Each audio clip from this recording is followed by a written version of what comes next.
Sean todos bienvenidos, hermanos. Que el Señor les bendiga. Les pido antes que nada que estén orando mucho por los hermanos. Hay algunos que están enfermos, están con cuadros respiratorios. Este cambio de clima no le viene bien a muchos. Así que estemos orando unos por otros. ¿Amén? Bueno, vamos a seguir con nuestra serie de Primera de Juan.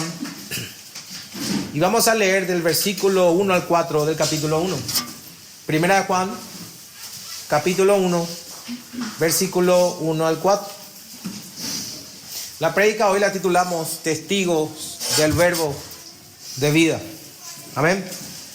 Dice así la palabra del Señor: lo que era desde el principio, lo que hemos oído, lo que hemos visto con nuestros ojos, lo que hemos contemplado y palparon nuestras manos, tocante al verbo de vida, porque la vida fue manifestada y la hemos visto y testificamos y os anunciamos la vida eterna, la cual estaba con el Padre y se nos manifestó.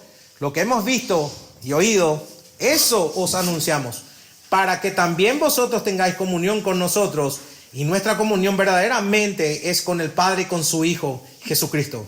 Estas cosas os escribimos para que vuestro gozo sea cumplido. Vamos a orar, hermanos. Padre, en el nombre del Señor Jesucristo, gracias te damos, Señor, por poder estar aquí en tu casa. Gracias porque nos diste la salud. Gracias porque nos diste los medios para poder llegar a tu casa, Señor, y poder adorarte. Te rogamos, Padre, que nos ayudes a poder comprender tu palabra, que nuestros corazones estén atentos y sensibles a lo que vas a decir en esta mañana. Padre, yo te ruego en forma personal que a pesar de mí, de mis limitaciones, yo te ruego, Señor, que bendigas a tu pueblo.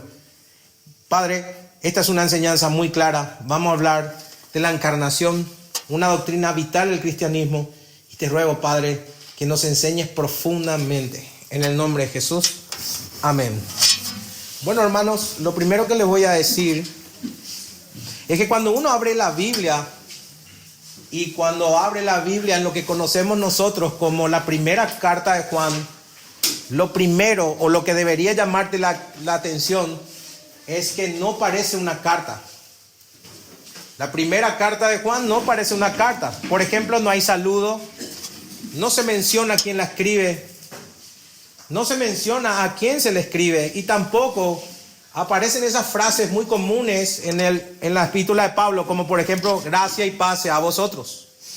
Entonces, cuando uno ve esto, lo primero que dice es como si el autor quisiera meternos de golpe en un tema o en el centro de algo que ya se estaba diciendo.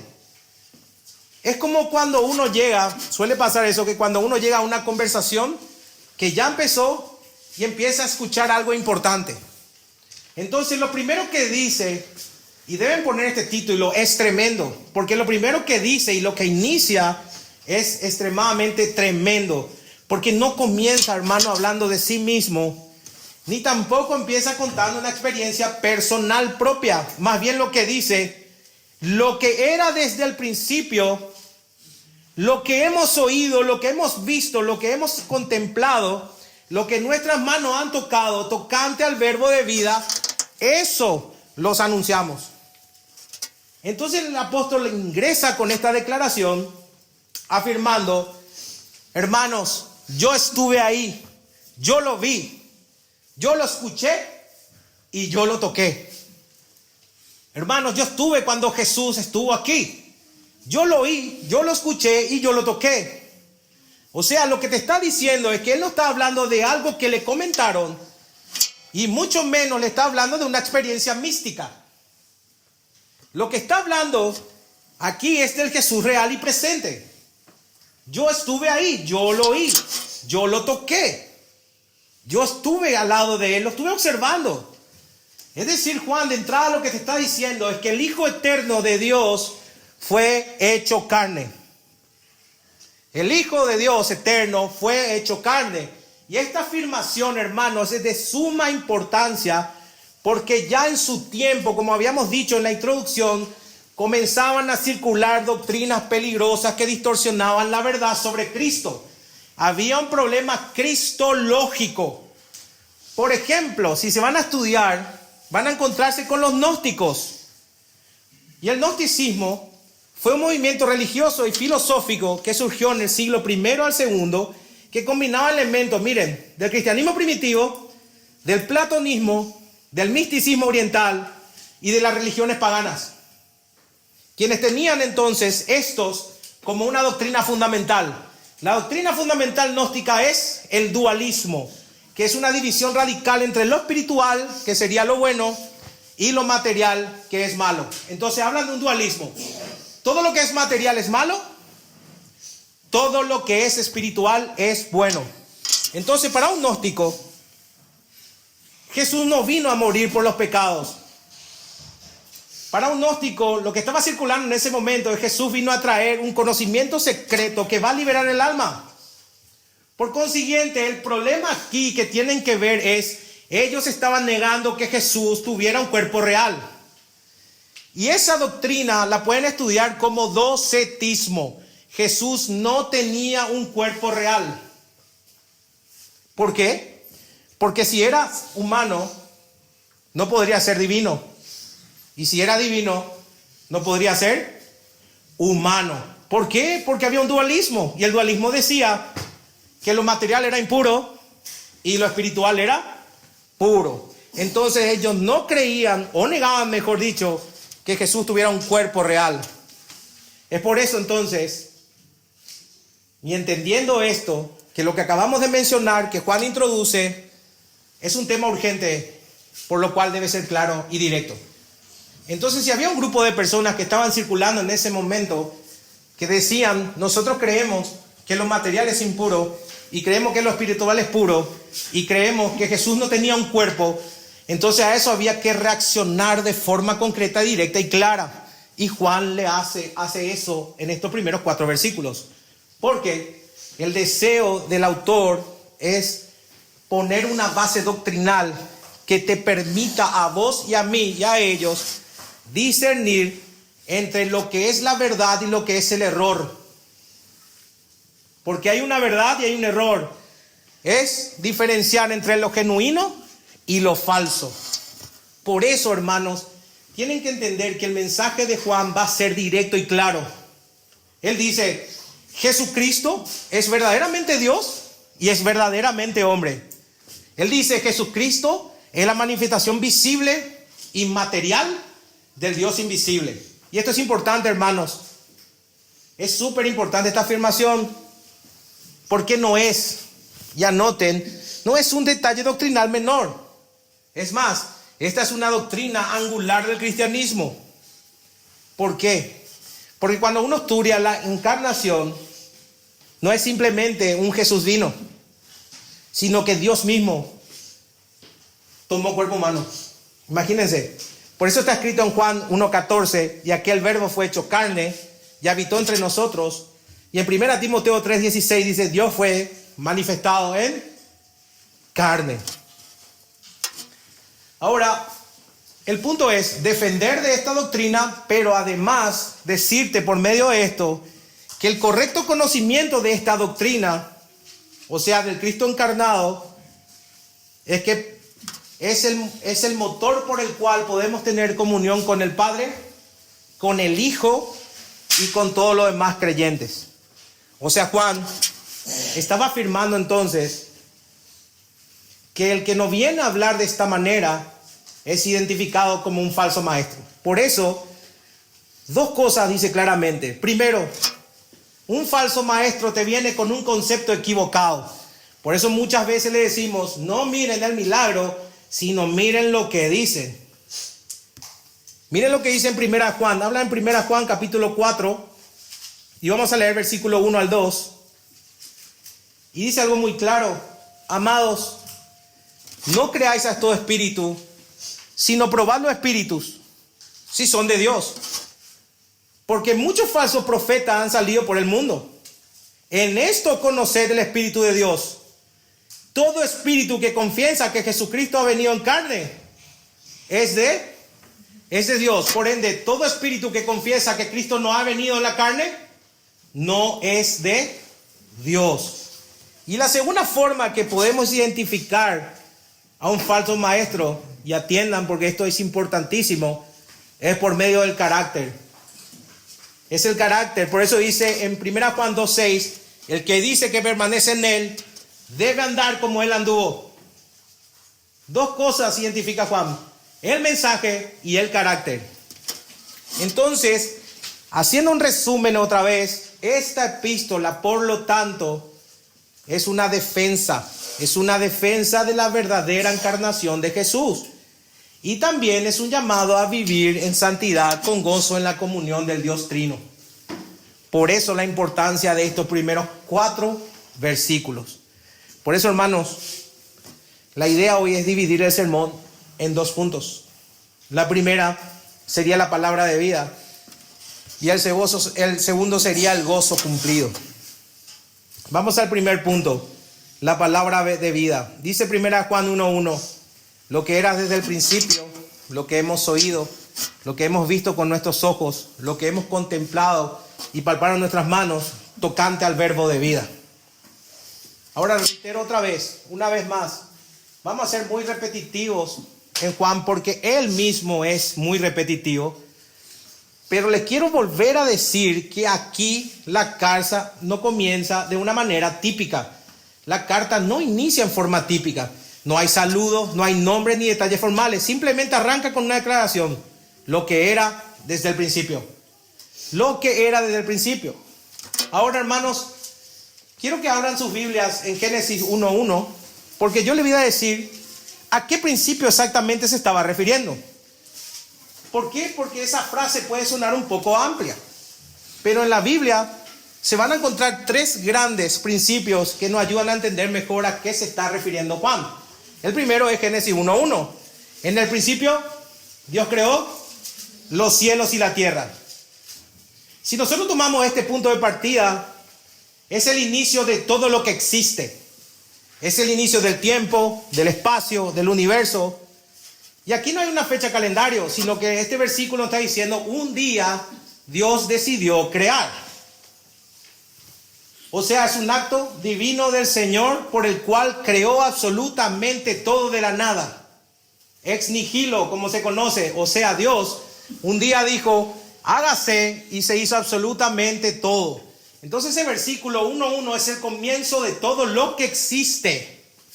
Y yo creo que este es un principio fundamental, porque si no crees que Dios lo ha creado todo, no vas a creer en la Biblia. Por eso, el entendimiento de Génesis 1 es vital para todo el resto de la Escritura. Si vos no crees que Dios lo ha creado todo, mucho menos vas a creer lo que está mucho más adelante en la Escritura. Entonces, en el principio, Dios creó los cielos y la tierra. Todo comienza ahí. Dios soberano lo hizo todo con un propósito. El segundo principio que podemos ver, vayan al Nuevo Testamento, y es Juan 1:1, que es una reflexión de Juan con respecto a Génesis 1. Y aquí vamos a leer algo importante. Dice: en el principio era el verbo, y el verbo estaba con Dios, y el verbo era Dios. Ahora, a diferencia del otro versículo de Génesis 1, este nos lleva a uno más atrás que el Génesis. No se trata de cuando existía, sino mucho antes, cuando Dios solamente estaba, o la seidad de Dios. Antes que existiese el mundo, ya existía el verbo. Eso es lo que te está diciendo. Antes de que el mundo fuera creado, Cristo ya estaba. Es decir, Cristo es eterno. O sea, Jesús no tuvo un comienzo. Él no fue creado. Él siempre ha existido. Y esto es importante, hermanos, porque Cristo no es una creación. Él es eterno, al igual que el Padre y al igual que el Espíritu. Entonces, cuando decimos que Jesús es Dios, lo que hacemos es decirlo en base a declaraciones como esta. O sea, antes que el mundo fuese, Cristo ya era. Y el tercer punto, o el tercer inicio que vamos a encontrar en la Escritura, es el principio del ministerio de Cristo, que lo vamos a encontrar en 1 Juan 1:1. Y ahora sí vamos a volver al pasaje.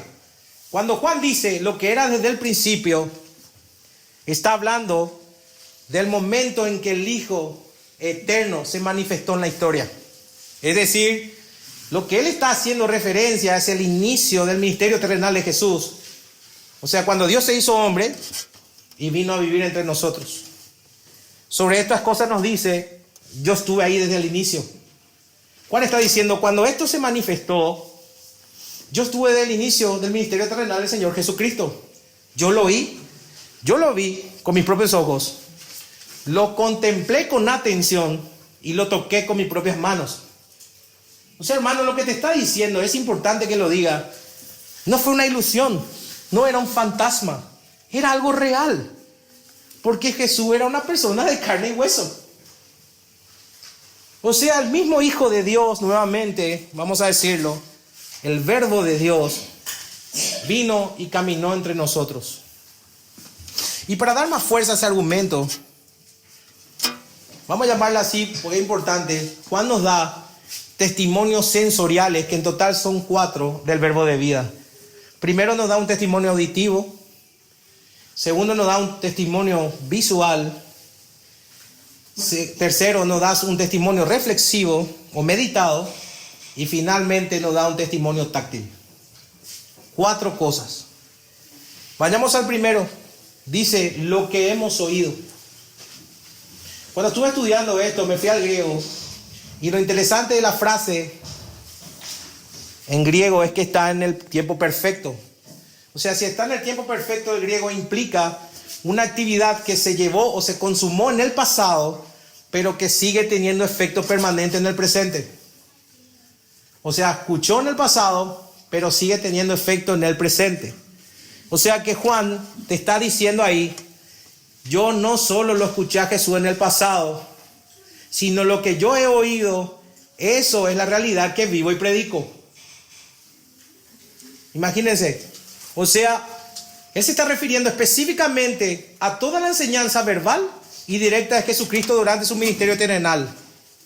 Y está diciendo esto, yo lo escuché, yo estuve ahí, yo lo he visto, yo lo toqué, pero quiero decirte que eso ocurrió en el pasado y se completó, pero aún sigue teniendo una repercusión en el presente. Y este punto es clave, hermanos. ¿Por qué? Porque la lucha que Juan y los hermanos estaban llevando era contra el docetismo. O sea, Jesús no tenía un cuerpo real. Porque si Cristo solo parecía ser humano, como decían ellos, no se habría podido oír su voz real. Eso tiene una implicancia importante. ¿Por qué? Porque no habría existido tal voz. Y no hubiera o no hubiese habido un mensaje audible que testificar. Si no tenía cuerpo, no tenía voz. Y si no tenía voz, no hay mensaje que oír. Y si no hay mensaje que oír, no hay mensaje que testificar. Lo segundo que dice es lo que hemos visto con nuestros ojos. Y también esta frase se encuentra en el perfecto griego. Otra vez, una acción completada en el pasado que sigue teniendo un efecto continuo hasta el presente. Se dijo en el pasado, pero sigue teniendo relevancia. Y dice, hemos visto. O sea, cuando dice, hemos visto, no es simplemente un mirar y ya. No es simplemente lo miré de reojos, sino lo que está diciendo, yo lo he visto con claridad. Y aún doy testimonio de él, de lo que he visto con claridad. Juan lo que está haciendo, hermanos, es esto.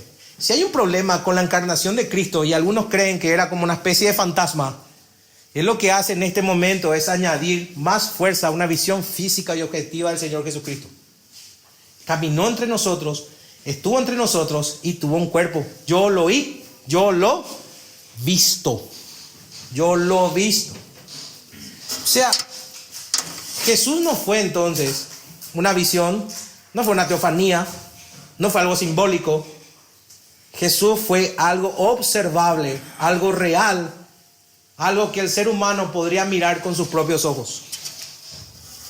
Y él dice, yo vi al Hijo de Dios hecho carne. Y si miramos en el Evangelio de Juan, podemos sumar más cosas. Yo lo vi llorar, yo lo vi dormir, yo lo vi predicar, yo lo vi morir y yo lo vi resucitado. O sea, le está diciendo, yo soy testigo ocular de Cristo. Por eso escribe en su carta, en Juan 1:14, y aquel verbo fue hecho carne y habitó entre nosotros. Y miren lo que dice, y vimos su gloria, gloria como del unigénito del Padre, lleno de gracia y verdad. Él lo oyó, él lo vio. Pero aún va más allá y él dice, lo que contemplamos y palparon nuestras manos. Cuando Juan dice contemplar, se hace referencia entonces ¿a qué? A una observancia prolongada, cuidadosa y reflexiva. Es algo que se sentó a admirar y reflexionar y a ver a qué o a quién tenía enfrente. No fue una mirada casual, no fue algo rápido, no fue algo que se hizo así nomás, sino que él miraba con asombro y detenimiento y reflexión al Señor Jesucristo. Él buscaba entenderlo profundamente. Por eso se convierte este hombre en un testigo calificado. Porque no solamente lo oyó y lo vio, también lo analizó. Eso estoy diciendo, yo lo oí, yo lo vi, yo lo analicé. Por eso llega a la conclusión de que Jesús es el verbo de vida. Una vez más, hermanos, Juan una segunda o tercera vez nos dice, Cristo fue plenamente visible. Cristo fue plenamente observable. Fue analizable. No es una ilusión. Tenía cuerpo. Y por si fuera poco, te añade algo más. Y palparon nuestras manos. Lo que indica que no es un contacto superficial. No es algo que vos tocás y te vas. No. Sino dice que es un acto intencional. Algo investigativo. Te vas y tocas. Le buscas la vuelta. Como quien verifica con el tacto si algo es real. ¿Saben que esta misma palabra se usa en Lucas 24:39? Cuando Jesús resucitó y dice, palpadme y ved. Porque un espíritu no tiene carne ni hueso, como veis que yo tengo. Como veis que yo tengo. Entonces lo que está diciendo es, lo oyó, lo vio, reflexionó sobre él y finalmente dice que lo tocó. O sea, Juan está diciendo, hermanos, yo toqué al verbo de vida. Yo comí con él. Yo me recosté por su pecho. Yo he visto sus manos traspasadas y yo he visto su resurrección. ¿Se imaginan? Si todo esto nosotros unimos, indudablemente esta es una apologética o una defensa de la fe y que refuta directamente el docetismo que negaba la corporalidad de Cristo. Había un problema, no era un problema menor. Recuerden lo que hablamos en la primera prédica. El problema ya no era tanto afuera, sino era interno. Había gente que se levantaba y levantaba doctrinas que eran destructivas. Y entre ellas es Cristo no vino corporalmente. Y Juan lo que hace es entrar directamente contra ellos y nos testifica con cuatro modos sensoriales para decir yo estuve ahí. Por eso él no es ambiguo. Él dice lo toqué, lo palpé, lo comprobé con mis propias manos. O sea, tenía un cuerpo. Por eso finalmente resume esto acerca de la palabra de vida. Porque dice que Cristo no solo trae vida, es la vida. A ver, Juan lo que está haciendo aquí es realmente hermoso, porque dice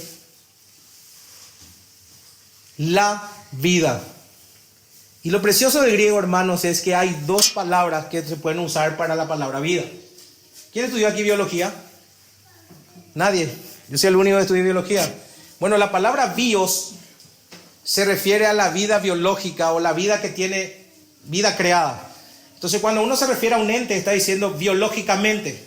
O sea, se está refiriendo a la existencia física o a la vida física o lo que hace que un cuerpo funcione. Pero la otra forma en el griego que se utiliza para la palabra vida es la palabra zoe. Z-O-E. Y esa es la que Juan está usando aquí. Él se está refiriendo al Zoe de Dios, o a la vida espiritual, a la vida eterna, a esa calidad de vida que solamente proviene directamente de Dios. O sea, no es simplemente estar vivo, hermanos. Todos tenemos bios, pero no todos tienen Zoe. Todos tienen bios, todos fueron creados, todos están vivos biológicamente, pero no todos tienen Zoe. O sea, la palabra Zoe comunica la verdadera vida, la vida abundante, la vida eterna. Por eso dice, Cristo es el Zoe, o es la vida en sí. O sea, aquel que tiene vida en sí mismo, y es aquel que da vida eterna a todo aquel que cree en Él. Así que Juan te deja en claro algo. Te deja claro desde el principio. Y esta es la parte importante y aplicativa para nosotros. El evangelio que predicas está basado en una persona real. Está basado en una persona histórica, divina y viva. Repito, el evangelio que predicas está basado en una persona real, histórica, divina y viva. Jesucristo, el Hijo de Dios. Entonces la pregunta es, ¿Cristo caminó por la tierra? La respuesta es sí. ¿Existió el Cristo histórico? No hay ninguna duda. Lo que pasa es que si no tenés el Zoe y solo tenés el Bios, no lo vas a aceptar como tu Rey y Salvador. En síntesis, hermano, tu creencia no es un mito. Tu creencia no es una filosofía, porque lo que vos crees es que el verbo de Dios se hizo carne, y crees en aquel que testificaron algunas personas, los apóstoles, mejor dicho, oyendo, viendo y tocando. Tu fe no es un mito. Es importante decir esto. Tu fe no es un mito. No lo es. El versículo 2 dice, porque la vida fue manifestada y la hemos visto, dice de nuevo, y testificamos y anunciamos la vida eterna, la cual estaba con el Padre y se nos manifestó. Yo creo que aquí encontramos una verdad gloriosa nuevamente, que vale la pena contemplarlo o entenderlo mejor. La vida se manifestó, la hemos visto y damos testimonio de ella, y anunciamos la vida eterna, la cual estaba con el Padre y se nos manifestó. Este versículo, hermanos, más que avanzar en un nuevo pensamiento, es como un paréntesis lleno de gloria. Es como si Juan dijera, ¿quieren saber a qué me refiero cuando hablo de la vida? ¿Quieren saber a qué me estoy refiriendo cuando hablo de la vida? Les voy a explicar. Esa pequeña palabra que van a encontrar ahí, dice la vida. ¿Ven? Versículo 2 dice la vida. Esa pequeña palabra la lo cambia absolutamente todo. No dice simplemente vida, sino dice la vida. Y es importante que se detengan a pensar ahí, porque usa un artículo definido para señalar algo único. No es vida, es la vida. La vida, no es vida, es la vida. Es un artículo definido. La vida, entonces, en su máxima expresión, quiere decir de que esto es por encima de cualquier otra cosa. No es vida, es la vida. Nosotros somos vida prestada, ¿saben eso? Hálito de vida, el cual el Señor, cuando su gracia se acabe, nos va a llamar. Pero otro es ser la vida o tener vida en sí misma. Por eso usa el artículo definido para señalar algo único, algo singular. La vida en su máxima expresión. Y reitero, si dice la vida y la palabra que usa es Zoe, se está refiriendo que es la vida que proviene de Dios. O sea, la vida espiritual, vida eterna, vida en comunión con el Padre. O sea, esa vida no tiene principio ni fin. Es la misma vida que fluye en el corazón de Dios. Y este es el punto. Es la misma que se nos da a nosotros en Cristo Jesús. El Zoe de Dios. Entonces, hermanos, ¿qué es lo que nos dice Juan? ¿Qué es lo que nos está diciendo? Es lo que te está diciendo que esa vida o la vida o el Zoe de Dios, esa vida eterna y gloriosa, se manifestó. Es decir, apareció. La vida misma se apareció, se hizo visible, palpable, se hizo accesible. A tal punto que lo pudieron tocar. A tal punto que lo pudieron oír. A tal punto que lo pudieron ver y pudieron reflexionar sobre él. Hermano, esto elimina todo tipo de idea abstracta. Elimina toda subjetividad. Cristo es una persona. Jesucristo es una persona. Por ende, la vida eterna no es simplemente algo que recibimos. La vida eterna es a alguien que conocemos. Entiendan ya eso. Por eso deben leer las Escrituras. No es solo algo que recibimos, sino alguien a quien conocemos. Y Juan insiste, lo hemos visto una vez más. Lo hemos visto. Y habla como testigo ocular. O sea, él y los otros apóstoles vieron con sus propios ojos al Zoe de Dios. Qué privilegio, ¿verdad? Qué privilegio para estos hombres. Qué privilegio. Lo vieron vivir, lo vieron morir y lo vieron resucitar. ¿Y por qué lo vieron? ¿O por qué lo vieron? Dan testimonio. Hermano, esto es lo mismo en un sentido. Si naciste de nuevo, vos con los ojos espirituales le estás viendo al Señor. Y de lo que vos ves, es lo que vos testificás. Vos no hablás de lo que no entendés.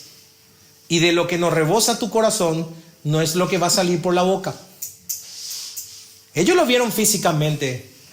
Nosotros lo vemos espiritualmente. Pero si lo ves, testificás. Te convertís en un testigo.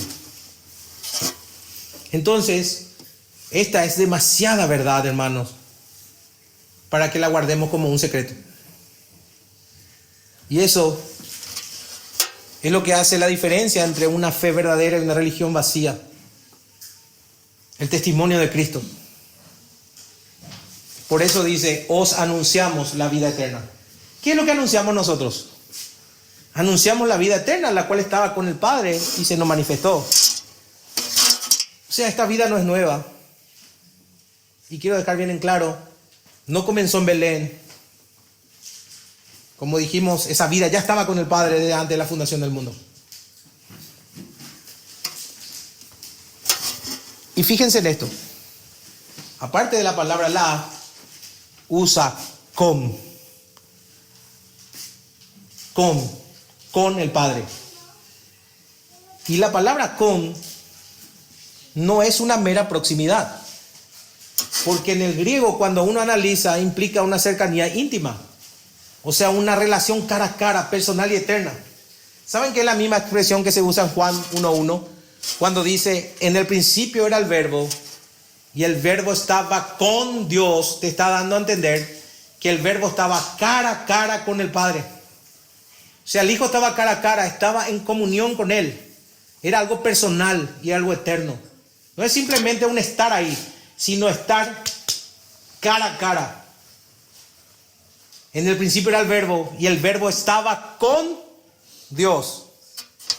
Es decir, lo que te está diciendo Juan es que la vida eterna estaba en comunión eterna con el Padre. Y ahora se nos ha revelado a todos nosotros. Así que, hermanos, quiero hacer mucho énfasis porque la carta lo hace. Nosotros no predicamos sobre un estilo de vida nada más. Nosotros no somos un saco o un montón de doctrinas frías. Porque lo que nosotros proclamamos es a una persona viva, gloriosa, alguien eterno, al Señor Jesucristo. La vida misma, proclamamos al Zoe de Dios, la vida en sí. No es un conjunto de doctrinas frías. Es el Zoe de Dios. Y te hago esta lógica. Y si se ha manifestado, o si se te ha manifestado, te pregunto, ¿cómo no vas a hablar de Él? No traten el cristianismo como un montón como una especie de fábula o historias místicas. Traten como lo es. Una historia real donde el Zoe de Dios se hizo carne. ¿Cómo no vas a hablar de Él si Él se te ha mostrado claramente? Si lo viste y reflexionaste. ¿Cómo no vas a proclamar sobre Él? ¿Cómo no vas a testificar, proclamar, predicar? ¿Y cómo no vas a vivir conforme a lo que anuncias? ¿Cómo no vas a decirle al mundo, en Él hay vida eterna? En Él hay abundancia. En Él hay perdón, restauración y misericordia para todo aquel que cree. ¿Se te manifestó?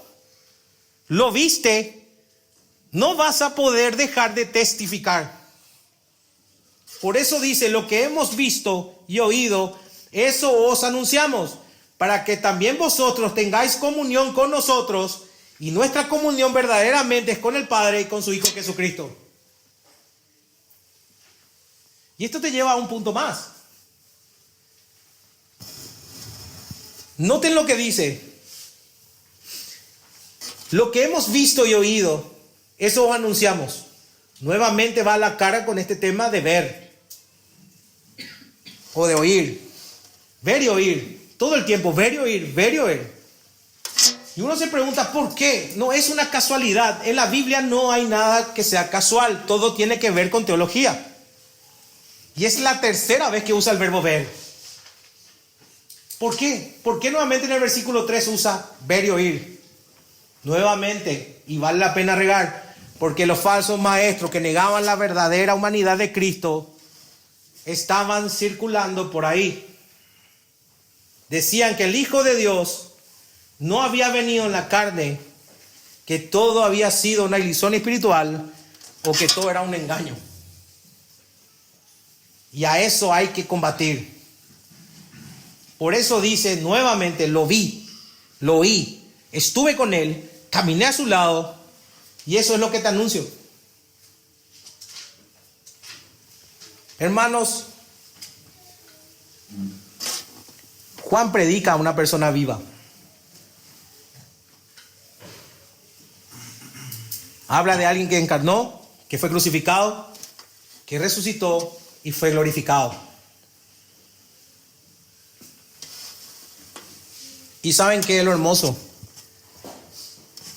Que Él lo predica para que nosotros también tengamos comunión con ellos. ¿Querés que la gente tenga una verdadera comunión? Predicar sobre el Cristo. Por eso dice, para que también vosotros tengáis comunión con nosotros. En otras palabras, ¿conocen personas que saben de Cristo?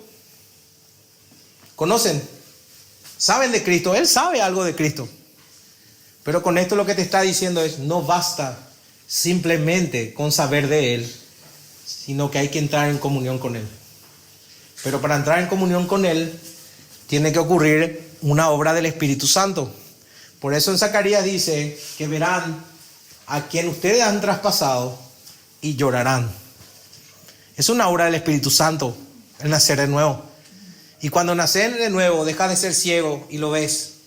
Dejas de ser sordo y lo oís. Dejas de tener tu mente embotada y reflexionás. Y a partir de ahí la Escritura se vuelve la palabra del Señor como tal, no un mero libro. Pero es una obra del Espíritu Santo. En otras palabras, lo que quiero decirte, no basta con saber de Cristo. Tienen que entrar en comunión con Cristo. Porque la palabra comunión viene del griego koinonia, que implica compartir, tener algo en común o participar juntos de una misma realidad. Koinonia muchas veces se usa para ir a jugar fútbol, o muchas veces se usa para un asadito. Estamos en koinonia, pero en realidad implica un compartir, implica el tener algo en común y participar juntos de una misma realidad. Y te pregunto, en una iglesia, ¿qué sería ese mismo compartir? ¿Qué sería ese algo común? ¿Qué sería participar juntos de esa misma realidad si no es Cristo? Entonces, para que haya koinonia, hermanos, indudablemente tiene que haber Cristo. Y para que haya Cristo, quiere decir que han nacido de nuevo.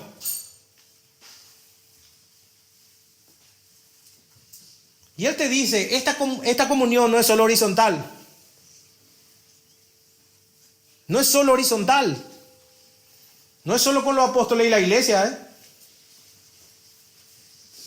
Porque Él te dice, en primer lugar, esto es vertical.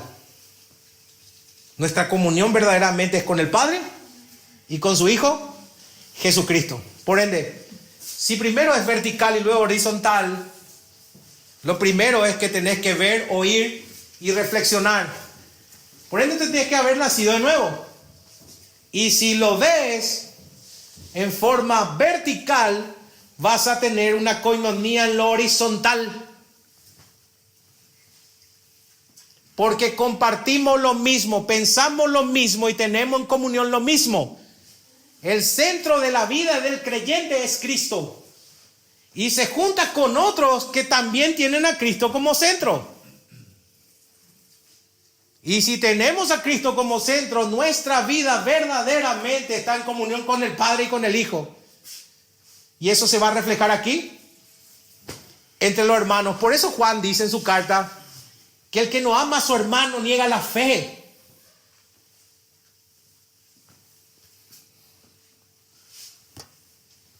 Qué glorioso, ¿verdad? Es glorioso. La verdadera koinonia es esta. La vida eterna o el Zoe de Dios.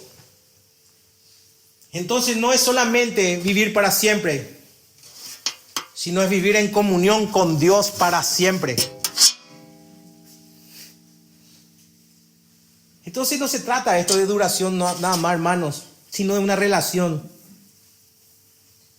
Esto fluye del Padre. Fue manifestada por el Hijo. Y que ahora por medio de este testimonio apostólico y por la obra del Espíritu Santo llega a nosotros. Nació del Padre, se manifestó por el Hijo, testificado por los apóstoles y por medio de la obra del Espíritu Santo, eso se hace verdad en nuestras vidas. Ese es el mecanismo. Y si naciste de nuevo, tenés comunión vertical. Pero al tener esa comunión vertical vas a tener una comunión horizontal. Y no me malinterpreten, no estoy diciendo que todos vamos a pensar en toda la doctrina igual, sino estoy diciendo en lo troncal, en lo que nos hace hermanos, en lo que permite que seamos hermanos en Cristo. Por eso predicamos, por eso proclamamos, porque queremos que todos entren en esa comunión gloriosa. Y otro detalle que quiero que se fijen es cómo Juan llama al Señor Jesucristo. O sea, le llama Jesucristo Hijo de Dios. Y no dice solo Jesús, ni solamente Cristo. Usa su nombre completo, dice Jesucristo. Y otra vez, ¿por qué? ¿Por qué lo hace? Porque nuevamente quiere afirmar algo. Quiere afirmarte que el Jesús histórico, el carpintero de Nazaret, es también el Cristo prometido. Ese carpintero de Nazaret que nació en Belén también fue el Cristo prometido, o sea, el Mesías. Y no solamente eso, sino que afirma es el Hijo de Dios. Cuando voy a decir Jesucristo, está diciendo que Jesús histórico también fue el Mesías, Hijo de Dios. Jesucristo. Y esta es la confesión central de nuestra fe, hermanos. Cristo es nuestra centralidad, no por otra vía. Cristo es la centralidad de nuestra fe. Y esa es la única vía para tener comunión con el Padre. ¿Por qué creen que es importante esta doctrina? Porque si no entendés de Cristo, no vas a poder llegar al Padre. No se puede. Hermanos, quiero hacerte algunas preguntas antes de pasar al segundo punto del sermón. Y ruego al Señor que tu corazón esté abierto para que reflexiones, contemples, mires y oigas. Te pregunto, ¿tenés esta comunión con Dios?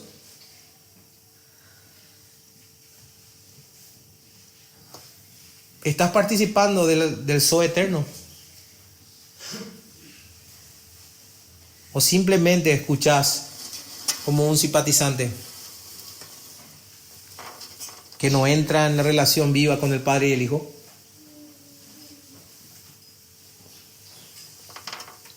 Yo ruego que el Señor te conceda y me conceda, por su gracia, tener comunión real con Él y con su pueblo. Porque el deseo de todo predicador y de todo cristiano es que la gente deje de ser bios y pase a ser zoe. Todos están vivos, pero son muertos en vida, hermanos. Solo aquel que nace de nuevo tiene la vida eterna. Y eso es un sentido de urgencia que se debe levantar hoy. Hoy. Entonces que el Señor te conceda y me conceda tener comunión real con Él. Lo que nos lleva a nuestro segundo punto, el gozo cumplido y duradero. Y estas cosas escribimos para que vuestro gozo sea cumplido. Entonces el propósito finalmente de una defensa como esta es, contrario a lo que muchos harían, es debatir simplemente. No. Él lo hace porque Él busca que todo creyente experimente el gozo completo. Y vamos a usar nuestro versículo central, aunque el mundo esté bajo el maligno. Esto que te está escribiendo es para que tu gozo sea completo. Y yo creo que esto es uno de los ofrecimientos más asombrosos del Nuevo Testamento. ¿Por qué? Porque yo creo que no está limitado solamente a esta carta. Pablo, por ejemplo, lo expresa en Filipenses 4:4. Regocijado en el Señor siempre. Que es otra manera de decir para que tu gozo sea completo. Otra vez os digo, regocijaos. O en Juan 16:33, nuestro Señor mismo promete algo. En el mundo tendréis aflicción, pero confiad, yo he vencido al mundo. El Señor Jesucristo, aunque advirtió, hermanos, que el mundo aborrecería a los discípulos, en Juan 16:22, Él prometió darle un gozo que nadie podría quitarles. Nadie. Y este es lo mismo, es el mismo concepto que Juan retoma en su epístola. Así que el mensaje cristiano es muy claro. Y quiero hacerte un llamado a reflexionar, porque esto es lo que deberías reflejar. Los cristianos estamos llamados a vivir plenamente gozosos. Yo creo que es un mandato y una promesa. ¿Saben por qué? Porque tu testimonio va a ser defectuoso si no experimentas y manifiestas gozo. ¿Sos creyente? Tenés que destilar gozo. Si decís que sos creyente y sos una amargura caminante, mínimamente tengo que decirte que tu testimonio es deficiente.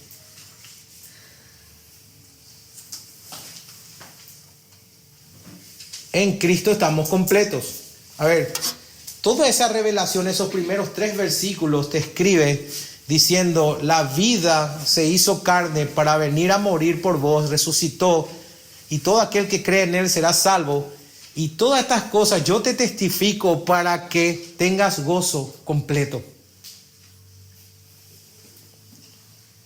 Entonces yo creo que el testimonio del cristiano es defectuoso si no experimenta y manifiesta el gozo. Lo que nos lleva a una pregunta lógica. ¿Qué es entonces el gozo? Yo creo que antes de definirlo positivamente, debemos hacerlo negativamente. O sea, lo que no es. El gozo, hermano, no es melancolía ni desdicha a causa del estado del mundo. Y quiero decirles algo. Si sabemos que somos de Dios y el mundo está bajo el maligno, el cristiano es una persona realista. Ve el mal y el mundo tal cual es, pero no cae en desesperación, porque dice, yo sé, o sabemos, o sé que soy de Dios. El gozo no es resignación. Nosotros no estamos llamados simplemente a aguantar con estoicismo hasta que pase la vida. Lo que no puedo dominar, dejo que pase. No es resignación. El gozo no es temor, porque dice que el perfecto amor echa fuera el temor, como está en 1 Juan capítulo 4, versículo 18. O como está en 2 Timoteo 1:7, Dios no te ha dado espíritu de cobardía, sino de poder, amor y dominio propio. El gozo no es aislamiento. Muchos se aíslan en forma legalista, hasta el punto que parecen que van al sistema de monasterio nuevamente, porque temen al mundo. El gozo no es un falso puritanismo que desprecia los deleites de la vida. No es una religiosidad triste y algo sombrío. Tampoco es liviandad superficial ni un mero sentimentalismo. No es reírse todo y vale. No es estar así todo el tiempo. Eso no es gozo. Pero lo que sí es el gozo es un estado de satisfacción absoluta que involucra la mente, el corazón, los deseos y las emociones en perfecta armonía. Por lo tanto, si alguno de ellos está insatisfecho, no hay verdadero gozo. Te pregunto, si el gozo implica que mi mente, mi corazón, mi deseo y mis emociones estén en perfecta armonía, ¿qué o quién es el único que puede darme el gozo? ¿El dinero? ¿Lo material? ¿El casarme? ¿El tener hijos? ¿O Cristo?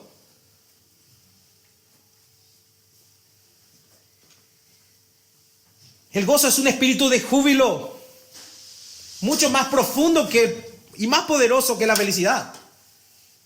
Porque la felicidad puede ser pasiva, pero el gozo es activo, es dinámico. El gozo también es fortaleza. Por eso en Nehemías 8:10 dice, el gozo del Señor es vuestra fuerza. Porque el verdadero gozo da poder. El gozo es lo que te permite enfrentar lo que venga. Nunca te preguntaste por qué Pablo estaba cantando himnos en la Mamertina con una cadena en el medio de la oscuridad y el tipo estaba cantando himnos. Porque él dice, el Señor o el gozo del Señor es mi fortaleza. Y eso le dio poder. Y eso lo ayudó a enfrentar lo que venía. El cristiano gozoso no es una persona débil.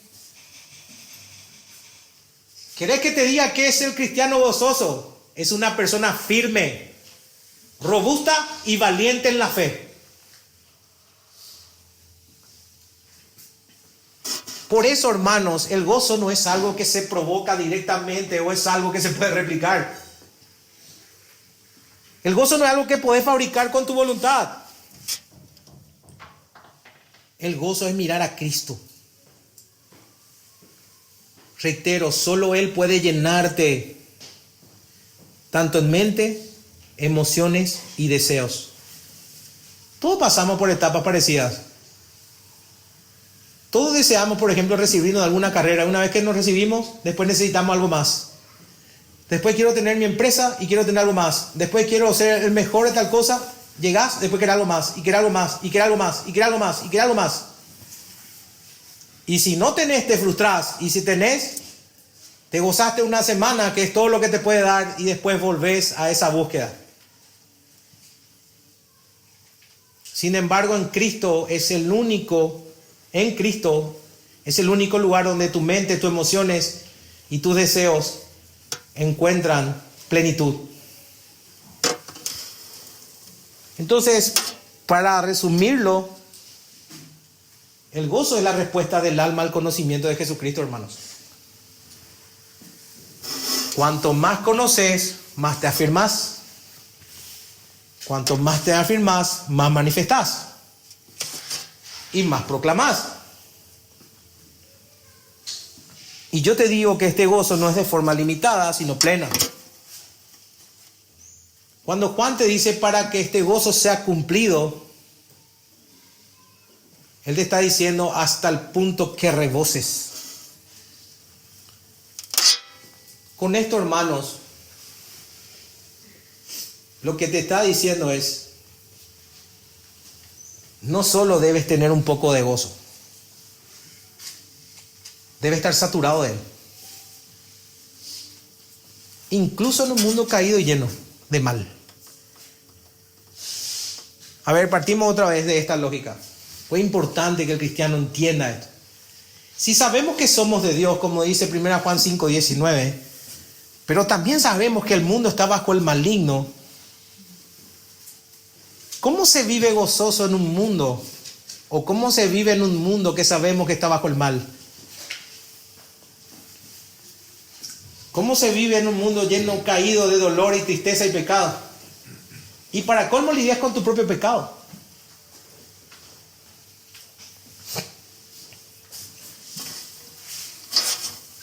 ¿Cómo?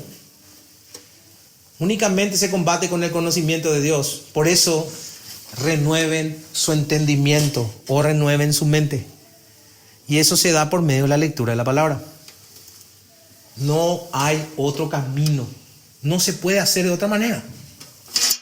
Una traducción más precisa de 1 Juan 1:4 es: estas cosas os escribimos para que vuestro gozo siga siendo cumplido. Hermanos, hay que tener un gozo constante, permanente y creciente. A eso es llamado el creyente, no a otra cosa menor. Por eso, si tu testimonio no es el de gozo, es deficiente. Y es momento de arrepentirte. Pero eso no va a cambiar porque yo te lo diga. Eso va a cambiar porque tenés comunión con Cristo. Cuanto más conoces, más te gozas en Él. Y aquí no hay nada místico. Aquí hay que sentarse a leer.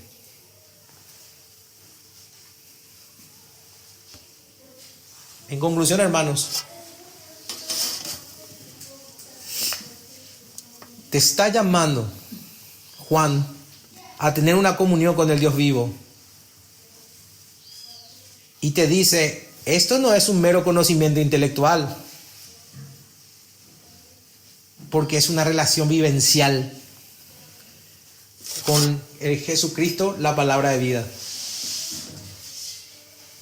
También Juan te muestra que el Evangelio no es una doctrina abstracta. Él te está diciendo, el evangelio es algo tangible. Es algo que vi, oí y toqué. Porque el evangelio se trata de Cristo. Él te dice, esa vida eterna que Él ofrece es una vida que nos llena de gozo. Una que no depende de circunstancias, sino una que brota nuestra relación con el Padre y con el Hijo. Y eso se trasluce a con los hermanos. Por último, ese gozo, hermano, no es efímero ni superficial. Es pleno, continuo y se fortalece. Y como resultado es la manifestación del alma que contempla a Cristo. El Cristo que se manifestó en carne para darnos vida eterna. Amén. Entiendan, hermanos, es importante que para que tengan gozo conozcan de Cristo. Comprendan que este mundo es hostil, pero solo en Cristo lo podemos sortear. Ahora, ¿cómo aplicamos esto para la vida diaria?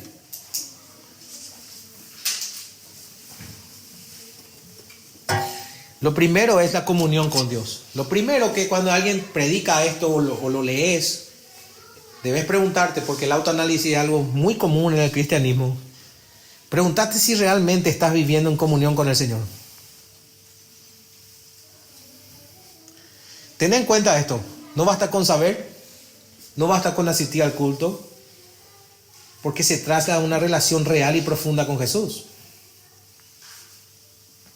quien te ofrece vida eterna, y no solamente eso, sino comunión con el Padre. Te pregunto, ¿estás cultivando esa relación a través de la oración, la meditación en su palabra y la obediencia a su voluntad?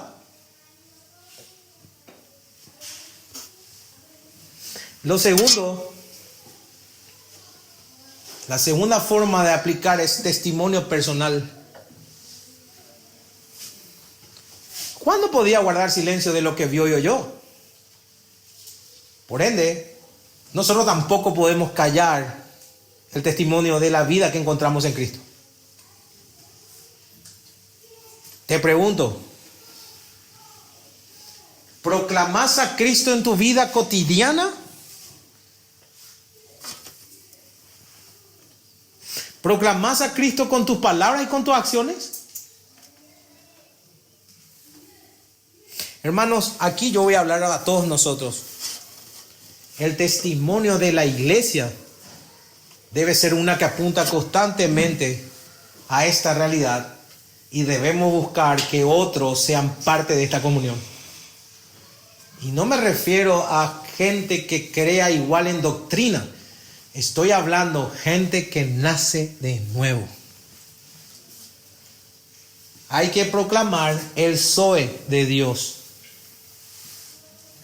Vos podés hablar de Dios como creador de la vida, pero cuando le llamás arrepentimiento y fe, la persona puede proceder, si el Espíritu así lo quiere, a tener vida eterna. Tercero, el gozo en Cristo.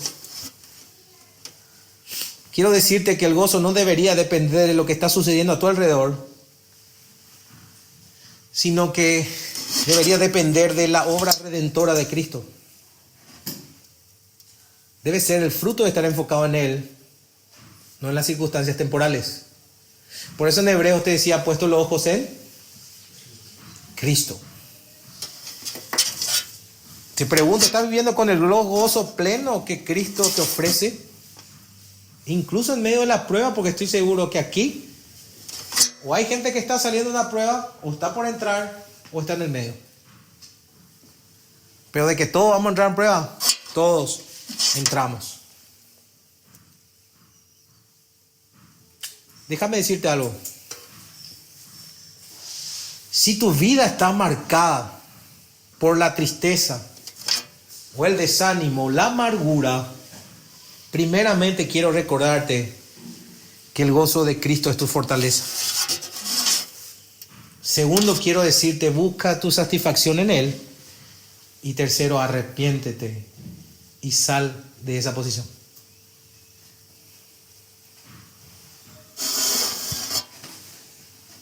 Y en cuarto lugar, hablemos del gozo duradero nuevamente. El gozo cristiano entonces no es algo pasajero, sino que, como vimos, debe ser completo y duradero. Ese gozo se va incrementando a medida que creemos y crecemos en nuestro conocimiento de Cristo. Esa es la famosa madurez espiritual. Te pregunto, ¿permites que ese gozo se cultive en tu vida?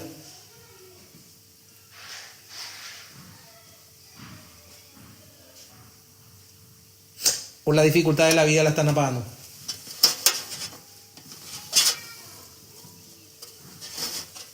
El punto, hermanos, es que al salir de aquí, vayas con un hambre voraz a buscar ese gozo, y que ese gozo sea constante, abundante y cada vez más profundo. ¿Quieren aprender a sortear los problemas? No vivir a espaldas de los problemas, sino a enfrentarlos. Tienen que tener a Cristo en su barca para que haga callar la tormenta. Calla y enmudece.